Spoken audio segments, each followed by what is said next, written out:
Bonjour à tous, bien-aimés. Je voudrais partager avec vous une lecture dans Exode chapitre 32. Exode chapitre 32. Nous trouvons là au moment où Moïse se trouve sur la montagne. Il est dans un temps de cœur à cœur, d'intimité avec le Seigneur, au moment où le Seigneur est en train justement de rédiger les tables des 10 commandements. Et pendant que Moïse est sur la montagne, voilà ce qui va se passer. Donc à partir du verset 7, l'Éternel dit à Moïse, « Va, redescends, car ton peuple que tu as fait sortir d'Égypte se conduit très mal. Ils sont bien vite détournés de la voie que je leur avais indiquée. Ils se sont fabriqués un veau de métal fondu. Ils se sont prosternés devant lui et lui ont offert des sacrifices, en disant, « Israël, voici tes dieux qui t'ont fait sortir d'Égypte. » L'Éternel ajouta, « Je constate que ce peuple est un peuple rebelle. Maintenant, laisse-moi faire. Ma colère s'enflammera contre eux et je les exterminerai. Mais je ferai de toi un autre grand peuple. » Alors Moïse supplia l'Éternel, son Dieu, d'avoir pitié en disant, « Éternel, pourquoi ta colère s'enflammerait-elle contre ton peuple que tu as fait sortir d'Égypte par un formidable déploiement de force et de puissance? Pourquoi les Égyptiens diraient-ils que c'est dans de mauvaises intentions que leur Dieu les a fait sortir de leur pays pour les faire périr dans la région des montagnes et les faire disparaître de la terre? Laisse ta colère et renonce à envoyer le malheur à ton peuple.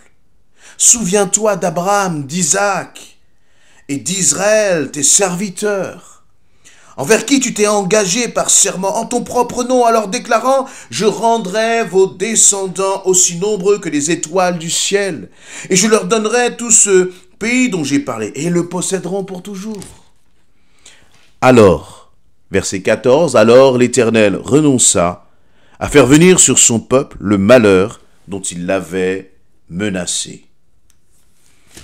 Voilà donc dans ce passage, pendant que Moïse est sur la montagne, en cœur à cœur, comme je le disais tout à l'heure, avec l'Éternel, pendant ce temps-là, parce que le peuple qui était en bas dans la vallée trouvait le temps beaucoup trop long, eh bien, on demandait à Aaron de leur fabriquer une idole.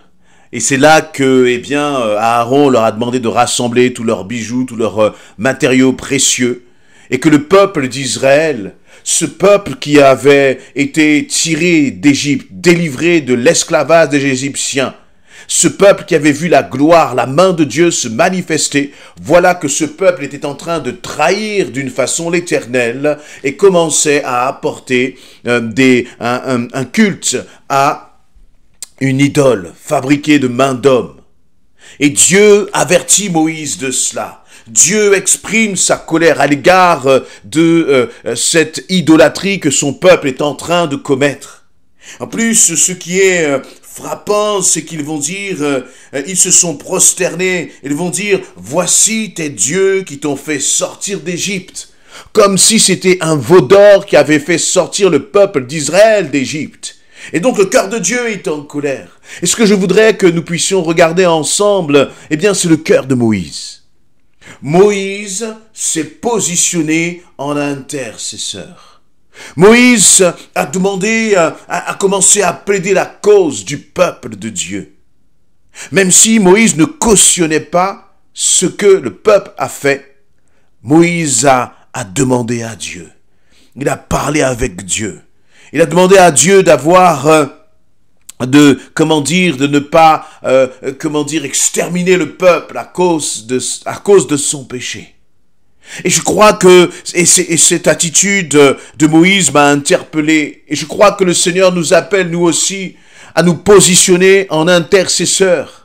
C'est pour de tels moments que je crois que Dieu a choisi Moïse comme conducteur, c'est-à-dire un conducteur qui ne va pas condamner le peuple, mais un conducteur qui est capable d'intercéder pour le peuple, même si ce peuple est imparfait. Et en tant que pasteur, eh bien, c'est le cœur que le Seigneur veut qu'un pasteur puisse avoir. Un homme qui va intercéder pour le peuple, même si l'Église est imparfaite, parce que je suis imparfait. Mais je crois aussi que c'est la qualité que doit avoir tout conducteur. Et tu es un conducteur, certainement, dans l'environnement où le Seigneur te place. En tant que père et mère de famille, tu es un conducteur pour tes enfants.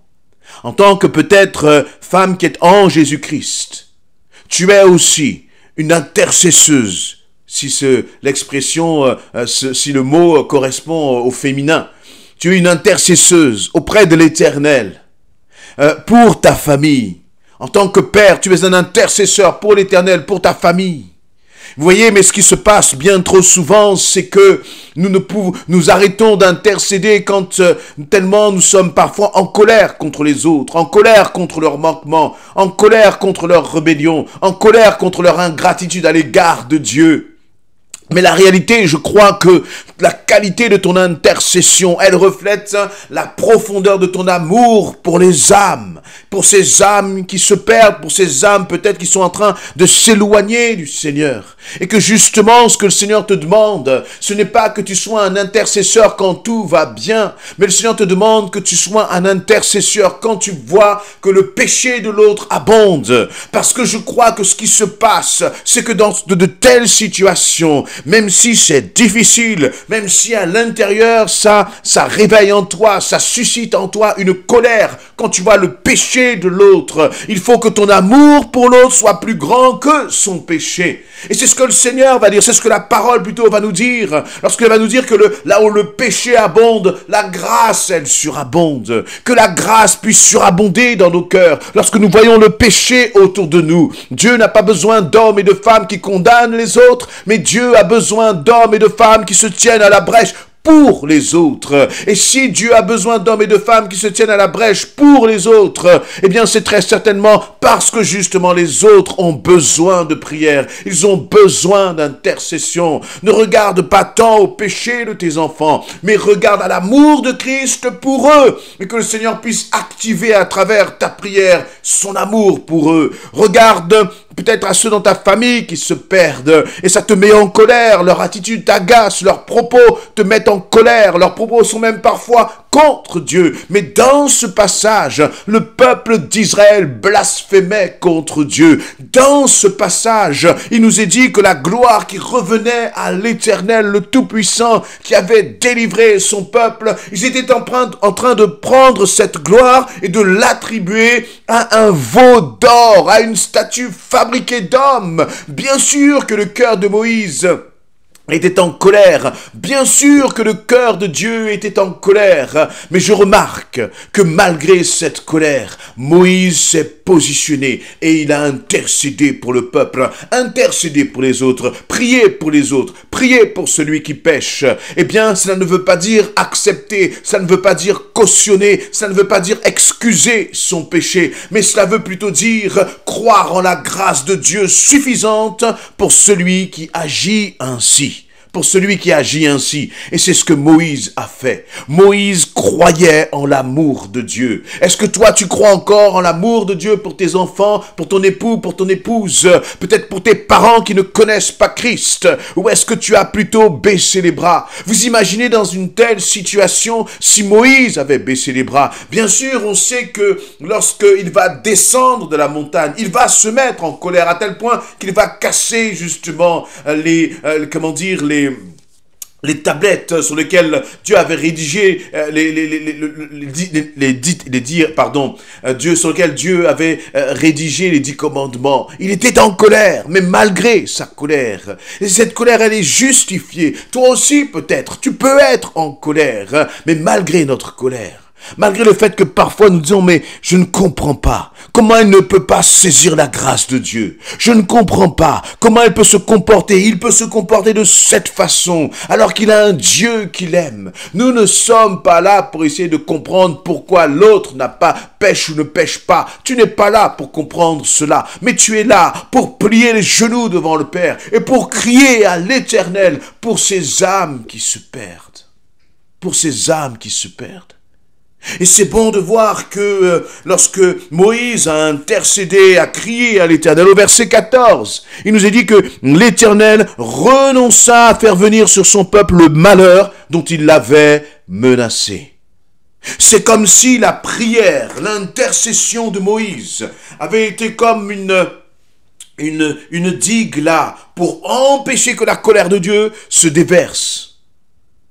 Toi, dans ta famille, dans tes relations, dans l'environnement où tu te trouves, parce que tu es là, eh bien tu es une sorte de digue qui empêche la colère de Dieu de se manifester aussi forte qu'elle aurait dû se manifester. C'est vrai à ton niveau, à mon niveau, et c'est vrai aussi au niveau de l'Église. Ce monde sans l'Église serait un monde totalement dévasté par le péché.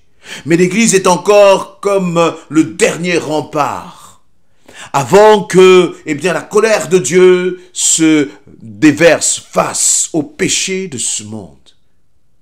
Et non seulement à titre personnel, nous devons nous tenir en intercesseurs et non pas comme juges du monde, mais l'Église aussi doit se tenir en intercesseur.